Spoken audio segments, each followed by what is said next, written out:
Parthaya Pratibodhitam Bhagavata Narayanena Swayam Vyasena Grathitam Purana Munina Madhye Mahabharatam Advaitam Ritavarshinim Bhagavati Mashtadashadhyayinim Ambatvam Anusandadhami Bhagavad Gita Bhavadveshinim Vasudeva Sutan Devam Kamsachanuramardanam Devaki Paramanandam Krishnam Vande Jagadgurum Mukam Karoti Vachalam Pangum Langhayate Girim Yatkripa Tamaham Vande Paramananda Madhavam. Om. O Mother Bhagavad Gita, we meditate on you who were made known to Partha by the Lord Narayana himself. You who were included in the Mahabharata by the ancient sage Vyasa. You, the goddess who rains down the nectar of Advaita, non-dualism, in 18 chapters. You, the destroyer of relative existence. We worship Krishna, world teacher, the son of Vasudeva, the supreme delight of his mother Devaki, and the slayer of the demons Kamsa and Chanur. We adore that supremely blissful Madhava, Krishna, by whose grace the mute are made eloquent and the lame are enabled to cross over mountains.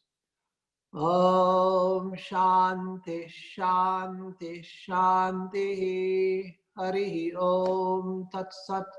Om, peace, peace, peace be unto us all. So welcome everyone to the Gita class of the Vedanta Society of Greater Austin. Glad to see all of you. And so we will continue in our Gita class from where we left off last time. And so we will take up verse 14 of chapter 3 in the Gita.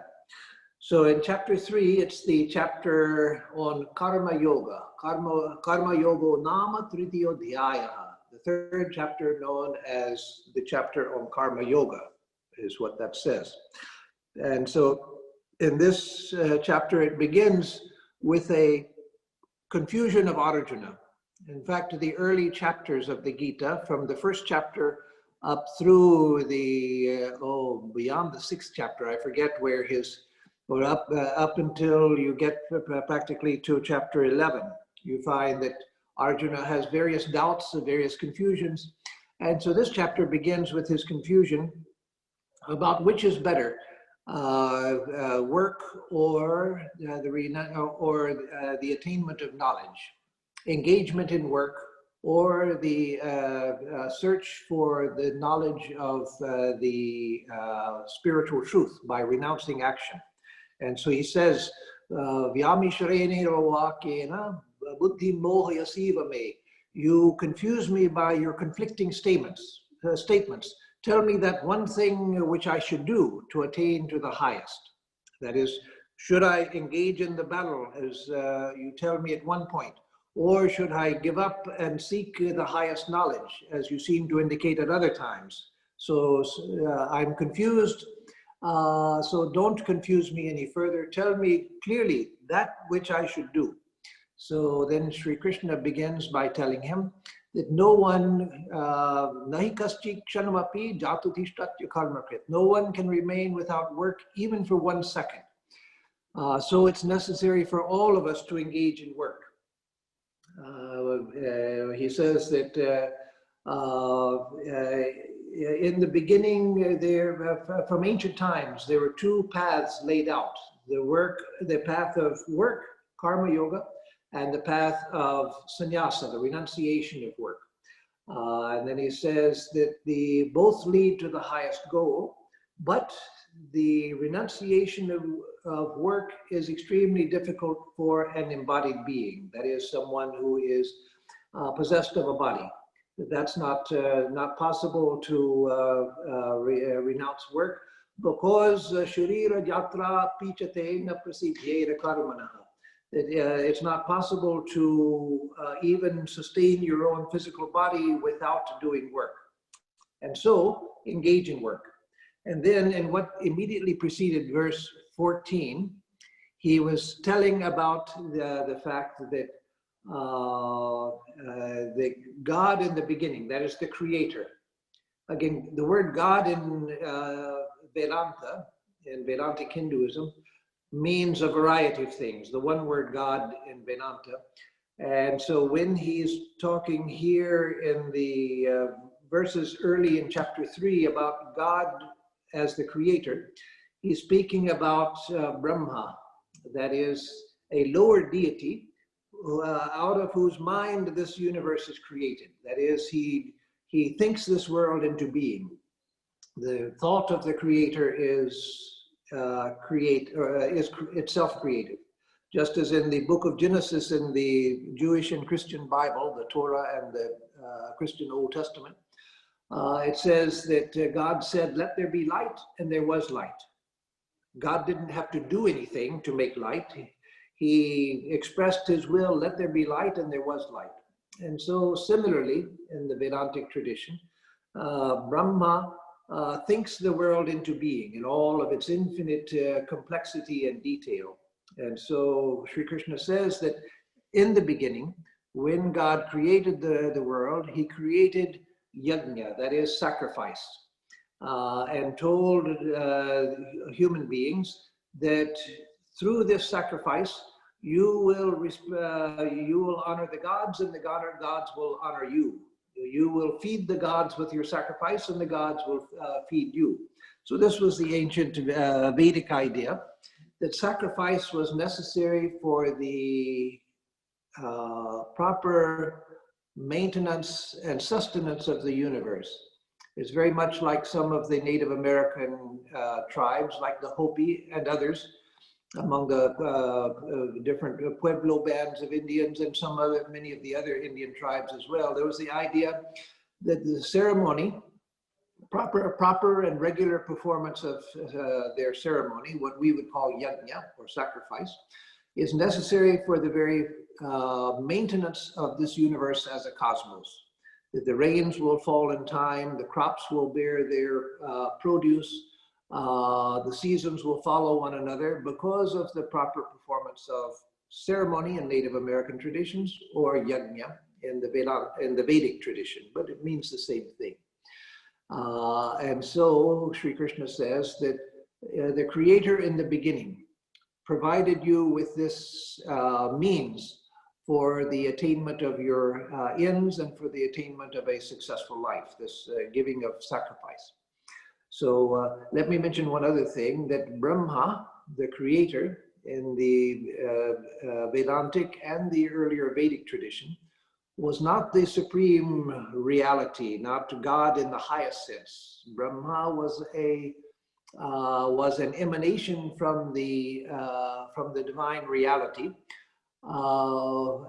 and therefore there are no temples to Brahma the creator, or there's only one temple in all of India to Brahma the creator. That's because God as a supreme reality is considered beyond the act of creation. So Brahma is a lower deity out of whom this visible universe has come, out of his creative thought. And it's said that Brahma performed tapasya, that is austerity, which doesn't mean torturing the flesh, but concentration of the mind. He performed tapasya to concentrate all of his energies and to generate spiritual power.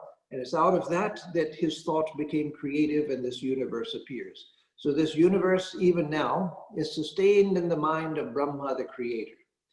So that's why it's said sometimes in some Vedantic texts that we are dreaming our individual dreams, my world of experience, within the larger dream of Brahma. This universe is the dream of Brahma, And we are dreaming our individual dreams within that cosmic dream.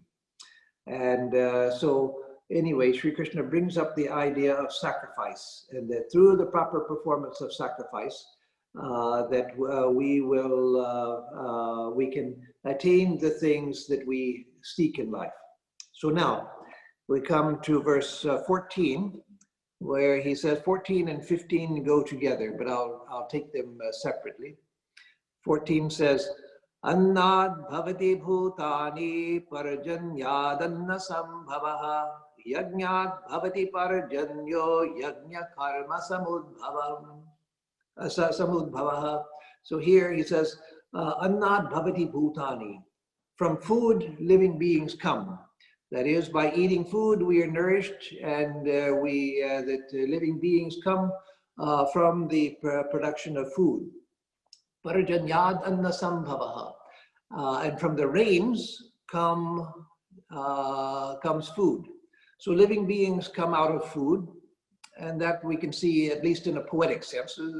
These are not scientific statements, but poetic statements. Out of food, living beings come.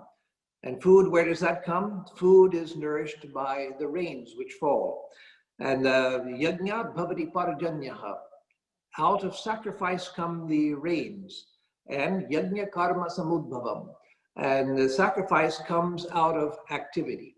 So now let me explain that much, and then we'll go to the next verse, which continues, takes this process back to Brahman. So the idea, out of food come living beings, from rain comes food, that much is clear. And then out of sacrifice comes the rains. Now here it doesn't mean actually the sacrifice, the action of the sacrifice itself, but the effect of the sacrifice. The effect of the sacrifice is to bring the rains. So there again you see a connection with Native American thought, that it was considered that out of the proper performance of ceremonies, the cosmic cycles proceed in a regulated and natural way. Without the ceremonies, the cosmos begins to become chaotic. And so the Vedic idea also was that from the proper performance of sacrifice, the rains would fall in time. So you see, I don't remember the Sanskrit, but it's a famous verse. I used to know it. But it says, it's a prayer that may the rains pour down in time, may the crops bear food in time, may the righteous rule the earth, etc. And so the idea is that to get the proper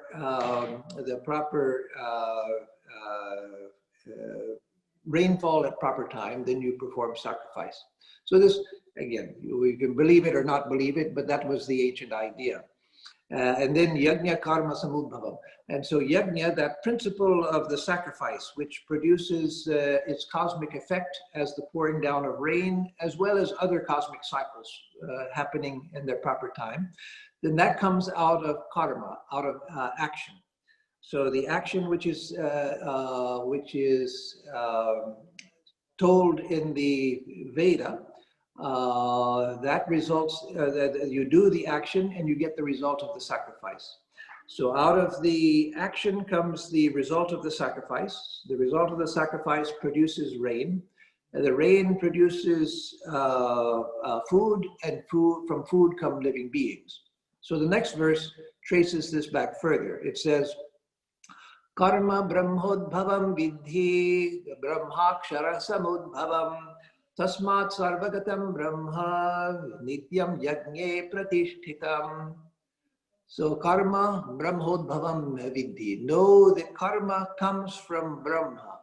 Now here Brahma doesn't mean either Brahma the creator, nor does it mean Brahman, the absolute reality. Here Brahma means the Veda. So Veda also is considered, is sometimes called, and is here called, Brahma. They're the repository of all wisdom and the creative wisdom.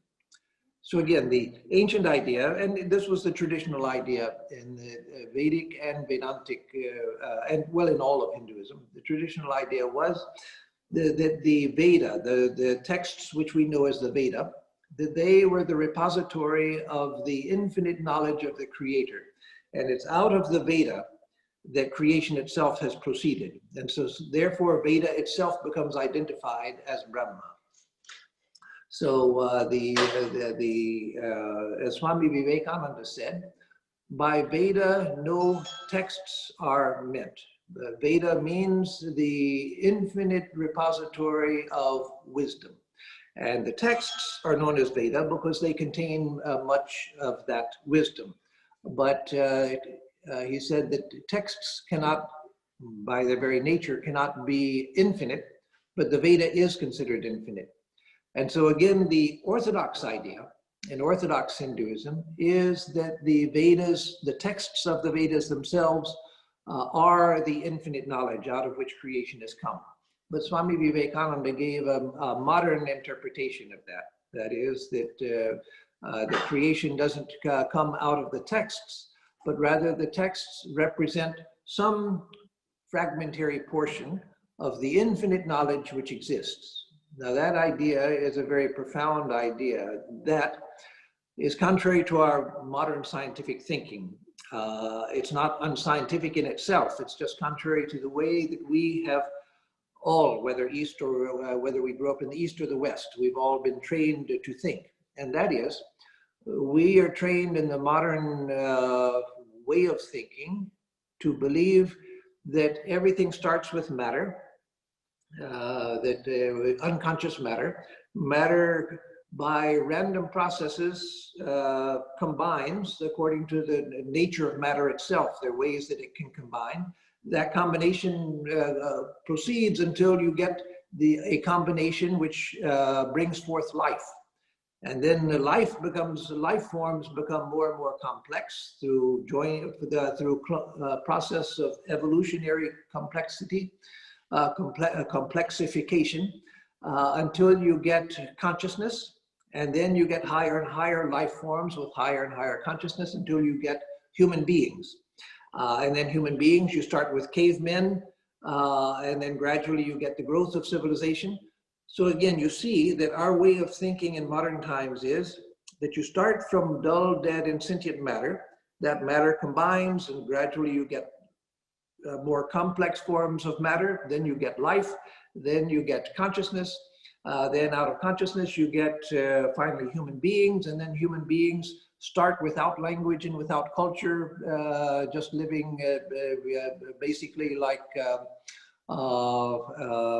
animals, and then gradually civilization develops, language develops, until we get more and more complexity. So that was not the ancient idea. The idea is that if there is knowledge in partial knowledge, I have some knowledge, you have some knowledge, some people have more knowledge, some people have less, but nobody knows everything. But the very fact that knowledge is discovered, that is that the principles of mathematics, the principles of science, the principles of linguistics, the principles or the creation of literature and all of that, it comes through a process of gradual discovery. That indicates from the Hindu perspective that there must be somewhere where there must be infinite knowledge of which we are gradually understanding little bits. Again, the way we have been trained to think is that no, there's no infinite knowledge. We see no evidence of a place where there's infinite knowledge. And so we gradually just find more and more connections and understand more and more things, but it's working from the bottom up, from nothing up to greater and greater complexity. But the Vedantic response is that no, there must be infinite knowledge to begin with, of which we are discovering little bits. If I discover a principle of mathematics, did it not exist before I discovered it? Yes, certainly it existed. I discovered it. I didn't create mathematics. I discovered it. And so there is the repository of infinite knowledge. And that is, as Swami Vivekananda gives in his modern explanation of this idea, that is what we know as Veda. Veda is the repository of infinite knowledge, all possible knowledge. And the texts that we revere as scripture, called the Veda, the four Vedas, those are texts which were revealed or discovered in ancient times by great sages as a partial collection of some of the principles that are at the foundation of the universe and how the universe works.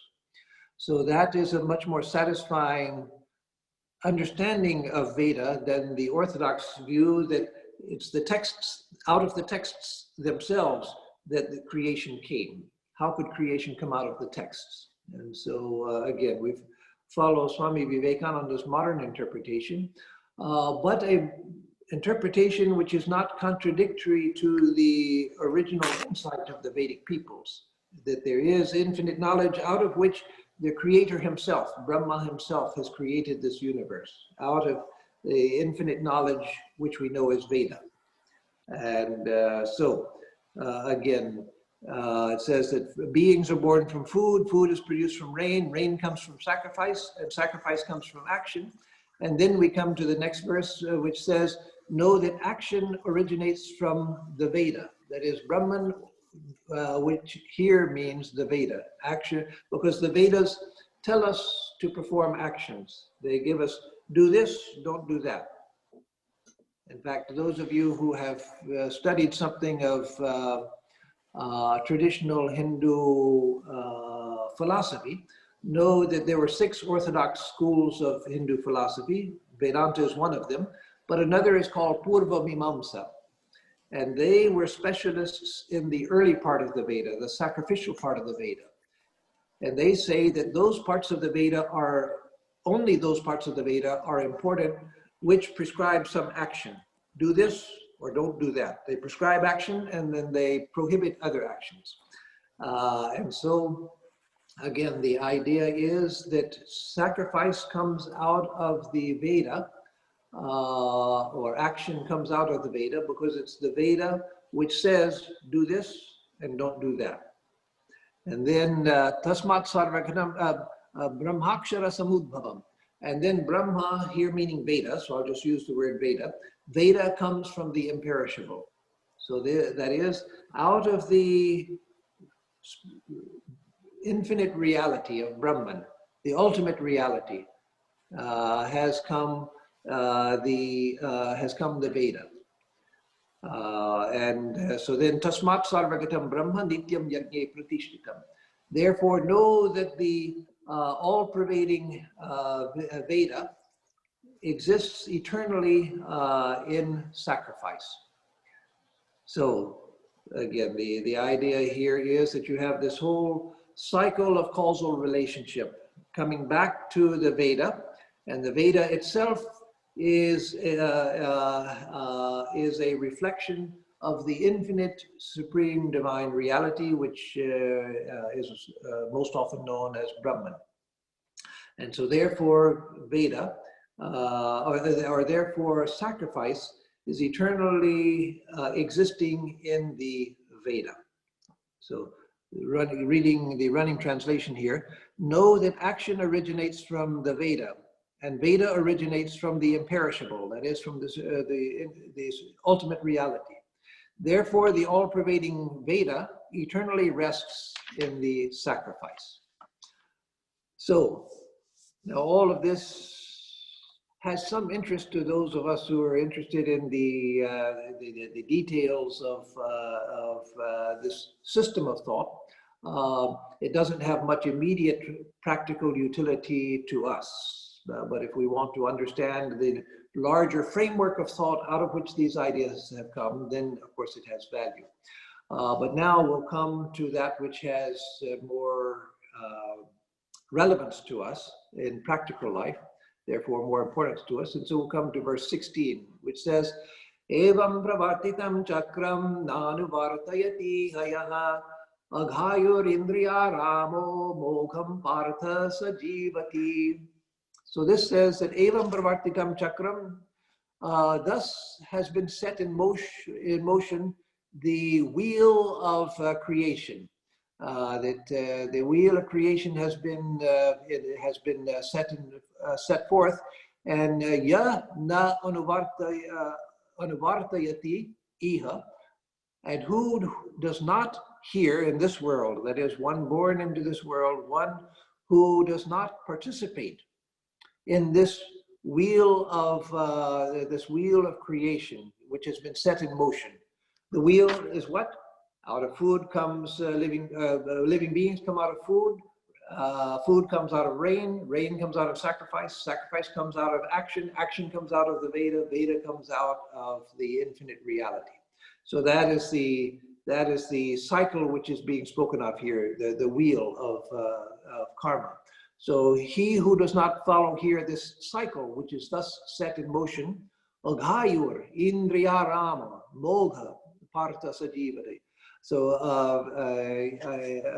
aghayur indriyarama, he leads a sinful life and delights only in the senses.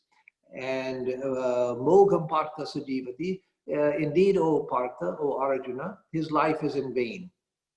So that is, the idea is, one who does not lead a life of sacrifice lives in vain.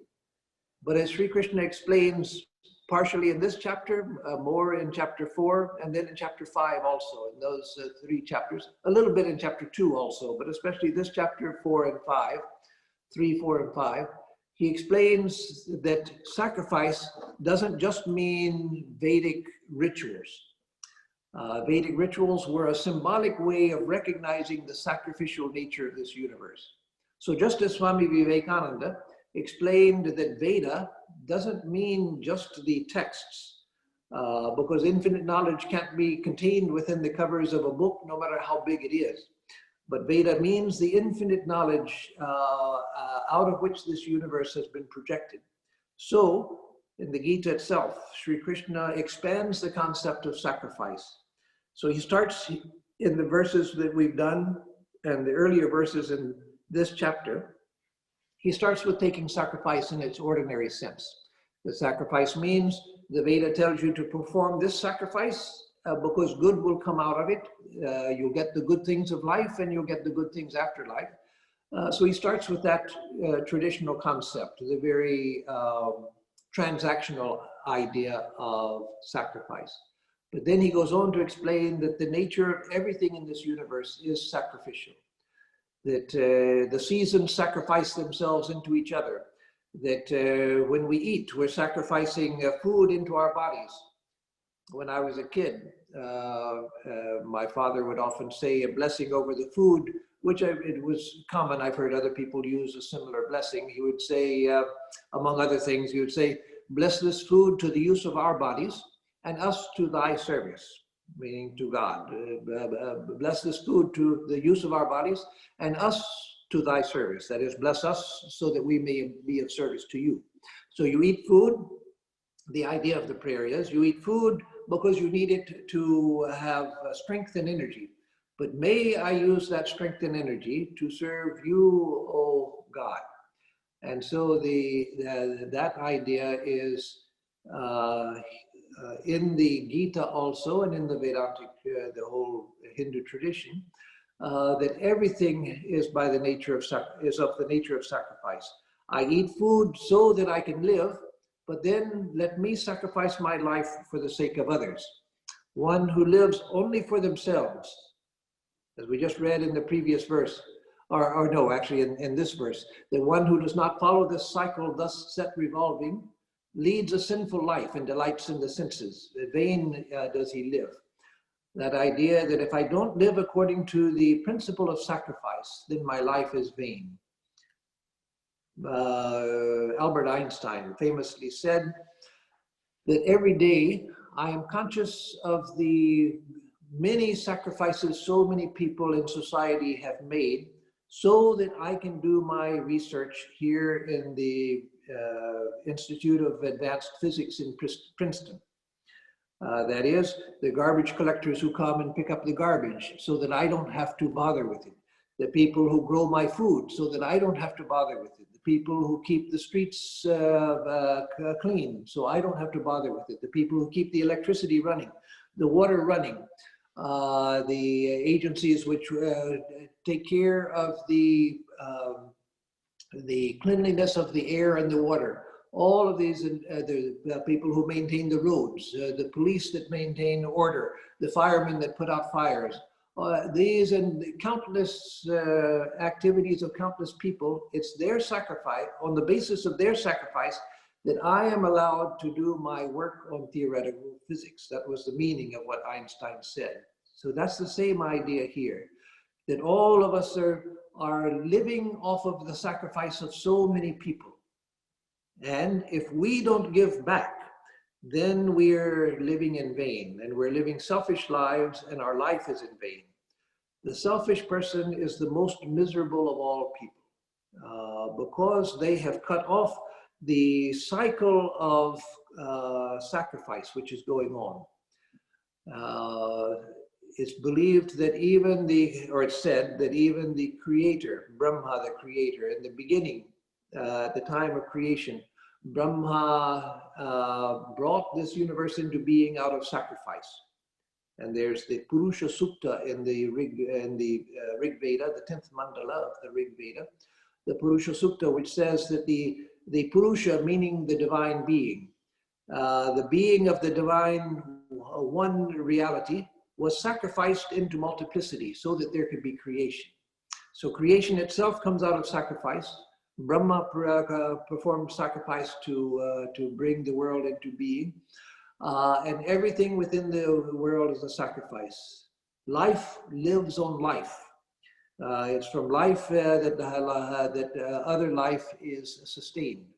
So, of course, at the base are plants that take nutrition from the soil and the sun and produce the substance of plant life. But even plants are dependent on microscopic life. And so one life gives way to another life. One life feeds another life, and that life in turn feeds another life. And so then, again, the nature of life is sacrifice. The child has to sacrifice childhood in order to grow into an adult. The little boy and girl, they have to sacrifice their life of freedom to just play with their toys and do what they want in order to go to school. And there's so much sacrifice involved with starting one's education. And then one has to sacrifice school in order to go out and get a job. One has to sacrifice so much in order to get married. One has to sacrifice far more to have children and take care of children. And so the idea is that at every step in life, we are asked to sacrifice. Even paying taxes, we should see that not as the government reaching into my pocket and stealing my money. No, it's a sacrifice for the welfare of society itself. If I don't pay taxes, then who is going to take care of the streets? Who is going to provide the services that my life depends on?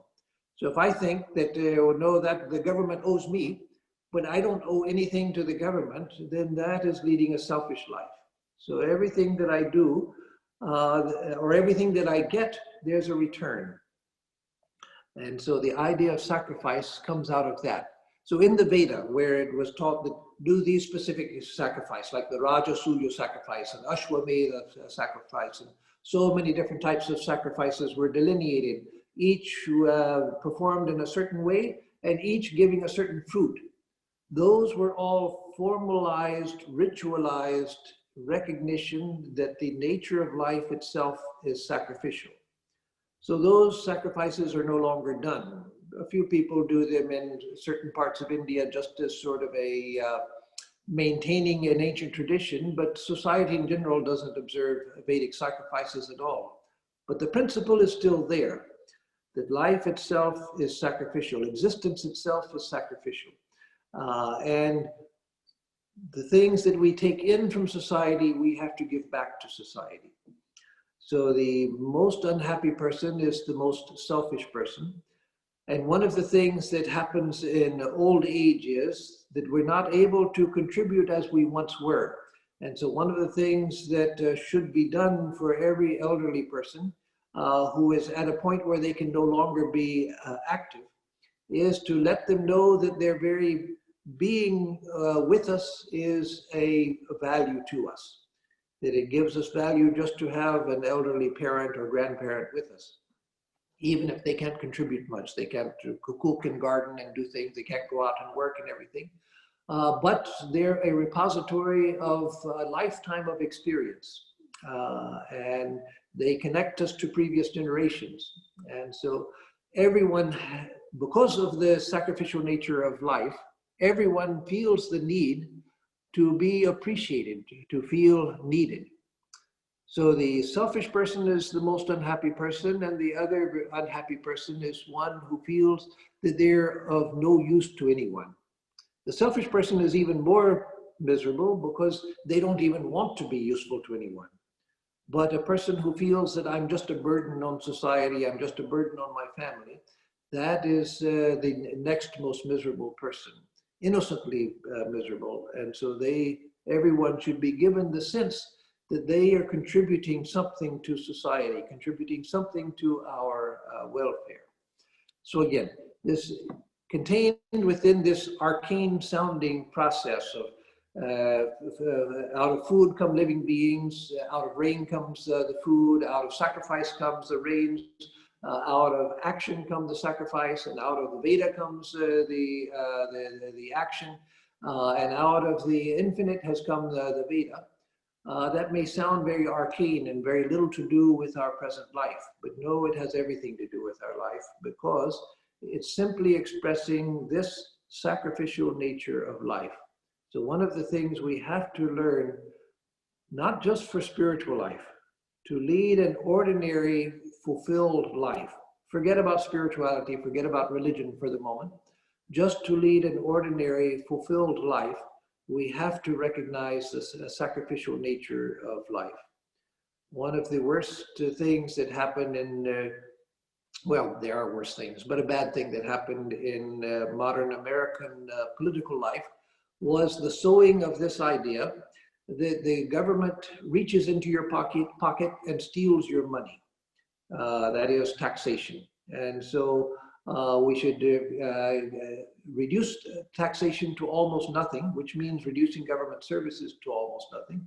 Well, no, as some have said, if you want to live in a country with no, or if you want to live in a country where the government has been killed and there are no public services, where everyone can lead their own life in freedom, then go to a place like Somalia, where the government has been destroyed. No, if you want to lead a life in community, then we have to give something back to the community. And so one way we do that is through taxes. Of course, I'm not going into the political implications of how taxes are used and how taxes may be wasted and all of that. But the fact of taxation is a recognition that we have to give back to society. So in traditional India, there were, Hindu society, there were the 5 debts that every householder is considered to incur every day, and that have to be repaid, these debts have to be repaid every day. One is our debt to the gods, in plural, because we're talking about the administrative forces of the universe, you could say. And so our debt to the gods, or debt to God, either way. That is repaid by worship and by making offerings, by meditation, by prayer, by worship, etc. Then there's the second debt, rin in Sanskrit. The second debt that we incur every day is our debt to the ancient sages who have written the scriptures and who have established the different sciences and arts of society. In Hinduism, it was always believed that every art and every science has a great sage who came and initiated that science and that art. And that's just common sense, but they recognize it and say that the way we pay back our debt to the founders of civilization and to the founders of religion within civilization is through respectful study of their works, that is, study of the scriptures. So we offer prayers and worship to God or the gods in recognition of the good things of this life that we get. We study the scriptures every day in order to recognize that we have received the goods of civilization and of religion from the ancient sages. The third is our own ancestors. We are indebted to our own ancestors for our very physical being. We have come from our ancestors. And so to honor the ancestors. And the traditional two ways of doing that, one was to have children of your own to carry on the family line. But aside from that, whether one has children or not, the universal way of honoring our ancestors is to lead an honorable life so that we reflect well on our ancestors. Lead an honorable life and to respect the traditions that have come down to us through our family. And then the fourth debt that we incur every day is our indebtedness to human society. That human beings provide so many things, as Einstein said, it's that idea. The garbage collector, the street sweeper, the farmer, the fireman, the policeman, all of these and countless other services are provided to me by human society. So I must give something back to human society. And that I do by charity, every day giving something in charity to others, those who are in need, to sustain the life of a human society. And then the fifth and last is our indebtedness to other beings, animals and plants, because it's through them also that life is sustained. And so I honor them by treating them well and also giving them food and care. So these 5 debts are considered to be incurred by everyone every day, and that we have to pay these 5 debts back every day. So again, it's a recognition of the sacrificial nature of life. So then we move on to verse 17, which says, Yastvatma ratireva syat atmatriptasya manavaha atmanyeva atmana tushtas tasya karyam na vidyate. So the previous verse told about the person who doesn't sacrifice for anyone and how their life is useless and sinful. But here it says that, however, that person who delights only in the self, that is, in the divine self, that which is our true nature, the Atman, one who is an Atmarati, Atmarati means one who delights within the self, the true divine self within us. Well, so one who is an Atmarati, one who is satisfied within the self.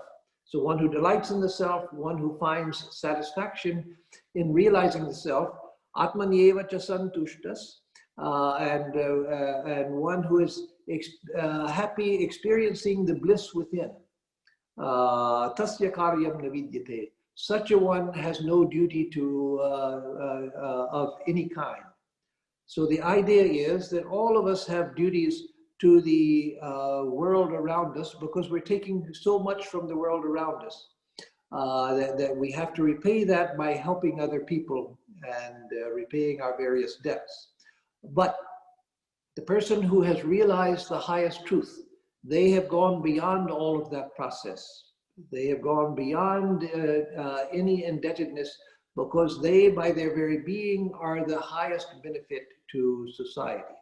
So the running translation is, but that person who delights only in the self, who is satisfied with the self, is contented in the self alone, has no duties to perform.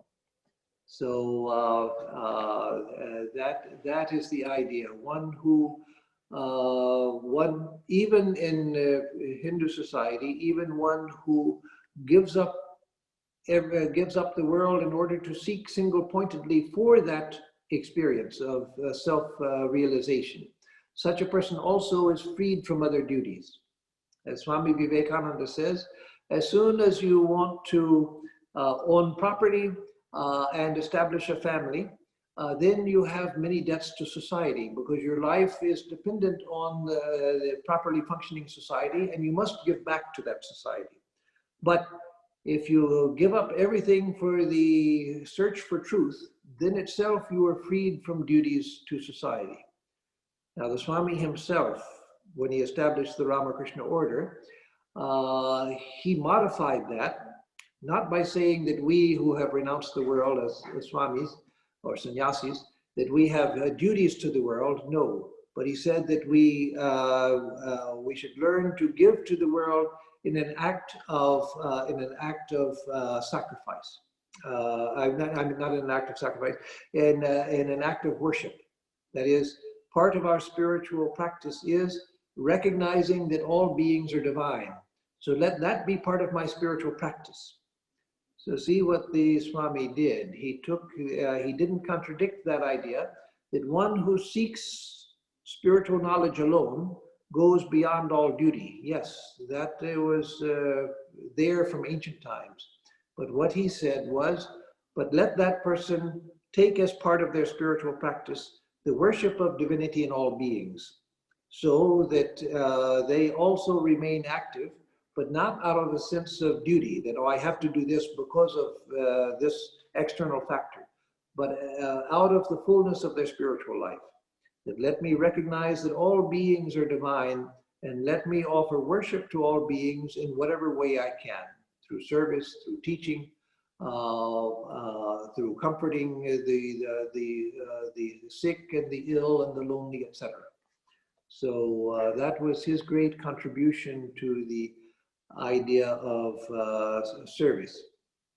It's like the words of Jesus in the Christian Bible, that that which you have done to even one of the least of these, my children, you have done to me. So the idea that whatever we do in service to other people, then that is worship of God. And so it's not done from a sense of duty. So as long as we have a sense of duty, yes, we have to perform our duties, because otherwise we become lesser people by being selfish. But the higher goal is to recognize, no, I don't work out of a sense of duty. I don't work out of a sense of lack. I don't work out of a sense of indebtedness. Let me work out of a sense of fullness. Let me give out of a sense of fullness. Let me give out of a sense of recognition of the divinity everywhere. And so what else am I to do? What else am I to do but to offer worship to everything that I see and everyone that I see? So let me take one more verse, I think, for today. 18, let me just see. Okay, verse 18 says, Naiva tasya kritena artho na kriteneha kasyana na chasya sarva bhuteshu kastidartha vyapashrayah. This says that he, that is the one who delights only in the self, who takes delight only in the self, he has nothing to gain by action, nor anything to lose by inaction in this world, nor does he depend on any being for attaining any purpose of his. So the person who has attained to realization, they don't need to do anything, and they don't even need to go out and worship everything as divinity, because they have realized, they perceive directly that everything is, there's nothing but God, which is my own self. There's nothing but myself, nothing but God. And so for them, there's no action. We may see that they're doing things. They see that they do nothing. They just live in the awareness of the divine. I met a great Swami, a disciple of Holy Mother, back in 1971 at Bellarmine, Swami Shantananda. He's mentioned in the books on Holy Mother. In fact, he's in some of the conversations of the Holy Mother, it's mentioned that a monk had asked Holy Mother, Mother, I've practiced japa, so much japa, but nothing is happening. What am I to do? And Mother assures him that in time, everything will happen. Well, it happened in a short time. Within by 1920, 21, something like that, he had attained to illumination. But he found that after he had attained to self-realization, that he couldn't engage himself in work. So he went to Swami Brahmananda, who was president of the order, and asked, Maharaj, I can't engage myself in work, but what am I to do? Because he felt that, well, Swami Vivekananda had told the monks everyone should engage in some karma yoga. But he says, I can't get my mind into action. And Swami Brahmananda said, what? You are still acting? No, for you, everything is finished. You've attained to perfection. There's nothing more for you to do.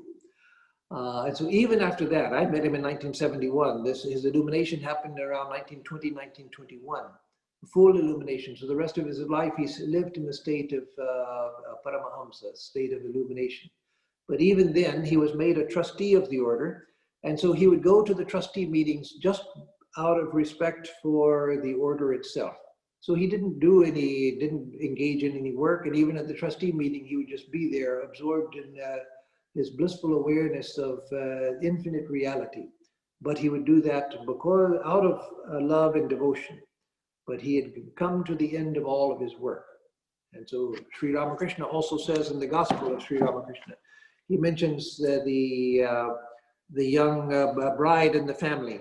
And when she becomes pregnant, she continues with her household activities, helping with, again, in the joint family system at that time in India. She would help with the household work and everything. But as her pregnancy developed, she would be given less duties. Until when she was getting close to delivery, then there was very little that she was expected to do. And once she gave birth, then there are no duties to do, just to be with her newborn child. And so Sri Ramakrishna said similarly in spiritual life, that as we grow on the spiritual path, we find a time when our duties become less and less. Our life becomes more and more simplified. The mind goes more and more towards God and can't engage itself as much here. But a time comes when we attain to illumination. That's like giving birth. We attain to illumination, and then nothing is expected. Then the person can't engage in activity anymore because that sense of I separate from the world is gone. And so the very sense of agentship in action, that is gone. The very sense that I owe something to this out here, that is gone.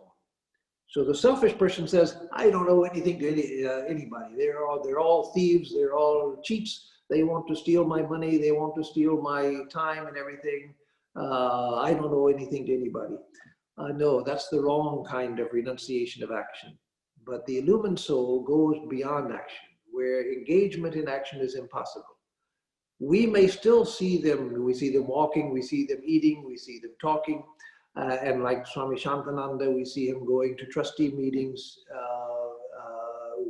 4 times a year. But they see that I do nothing. It's just the body which is moving and the mouth which is speaking, but I do nothing. I am the infinite self, not engaged in any action.